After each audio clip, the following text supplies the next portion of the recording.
क्योंकि ये जो ग्लोबलाइजेशन का जो समय है, इसमें युद्ध इस पर निर्भर करता है कि जब आप युद्ध में जाते हैं तो आपके साथ कौन कौन खड़ा है। और आपने एक बात तो दुरुस्त फरमाई कि जो आपके क्रूशियल या क्रिटिकल इंटरेस्ट है उसको आप ही को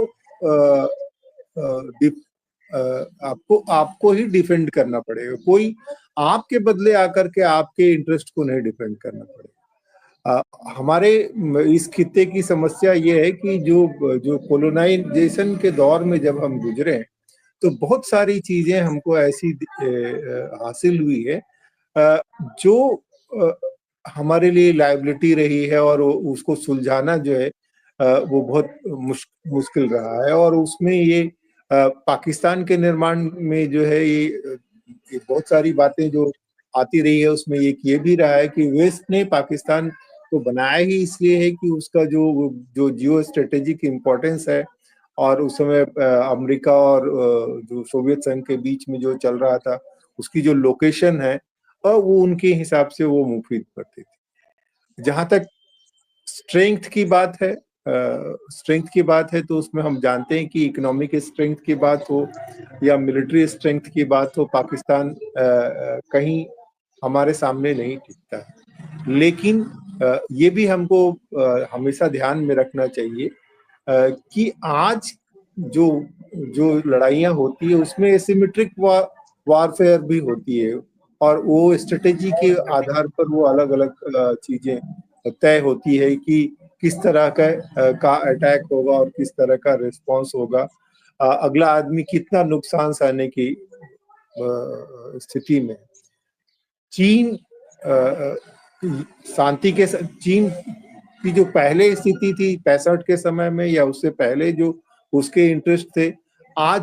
चीन की वो स्थिति नहीं है। चीन आज जो है बिल्कुल चीन की पूंछ दबी हुई है। अब ये बात ठीक है कि चीन के साथ हमारे अपने कॉन्फ्लिक्ट जोन है, और चीन बिल्कुल चाहता है कि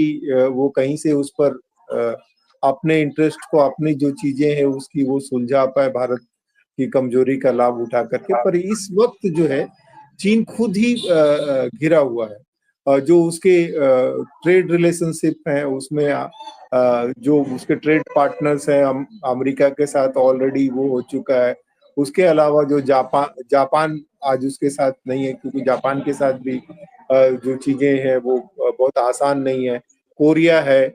और जो वियतनाम है, और चाइना से जो ज्यादातर जो चीजें हम मंगवाते हैं उसका री एक्सपोर्ट करते हैं, और तो एक इकोनॉमिक वो है।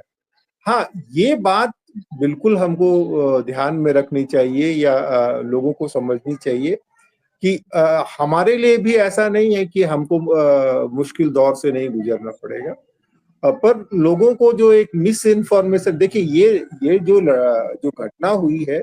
और इस घटना में जिस तरह से बिहेव किया गया है, जिस तरह से वो कैमरा लेकर के आए थे लाइव फीड देने के लिए,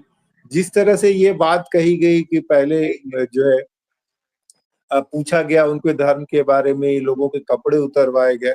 तो ये निश्चित तौर पर जो है ये बहुत सोची समझी साजिश है। और इसमें कोई ये जरूरी नहीं है कि एक ही देश जो है इसमें शामिल हो। इसमें जिस हिसाब से कॉन्फ्लिक्ट चल रहे हैं उसमें कई लोग, और जब हम टेररिज्म का इतिहास देखते हैं तो उसमें हम देखते हैं कि हमेशा जो है वो मल्टीपल पार्टनर्स होते हैं, उसमें से कुछ स्लीपिंग पार्टनर्स होते हैं, कुछ एक्टिव होते हैं। तो ये वक्त जो है वो बहुत क्रूशियल है, पर इस क्रूशियल दौर में जो सबसे जरूरी चीज है कि वो ये कि हमको पूरे देश को एक साथ लेकर के चलना चाहिए। और देखिए ये पहला मौका है, या पहला विजिबल वो दिख रहा है कि पूरा कश्मीर जो है उनको ये दिख रहा है कि जो पाकिस्तान जो है उसके साथ हमारा कहीं से भी कोई हित नहीं है, और आवाम जो है वो खुल करके सड़कों पर आ रही है। उनको लग रहा है कि जो आतंकवादियों ने जो किया है वो उनके जो लॉन्ग टर्म इंटरेस्ट को नुकसान देने के लिए किया गया है। और और इसीलिए जो है कोई भी मुल्क जब कोई बड़ी घटना से देखिए ओवैसी ने भी खुल करके कहा है, बाकी तमाम लोग भी खुल करके कहे हैं। लेकिन हमको ये बात हमेशा ध्यान में रखनी चाहिए कि कोई एक जो शासक जो है वो इसका इस्तेमाल जो है अपने राजनीतिक हित के लिए, राष्ट्र के हित को जो है वो दांव पर नहीं लगाए। और इसके लिए हमको तैयारी करनी चाहिए मुकम्मल। बात ठीक है कि जो पीओके जो है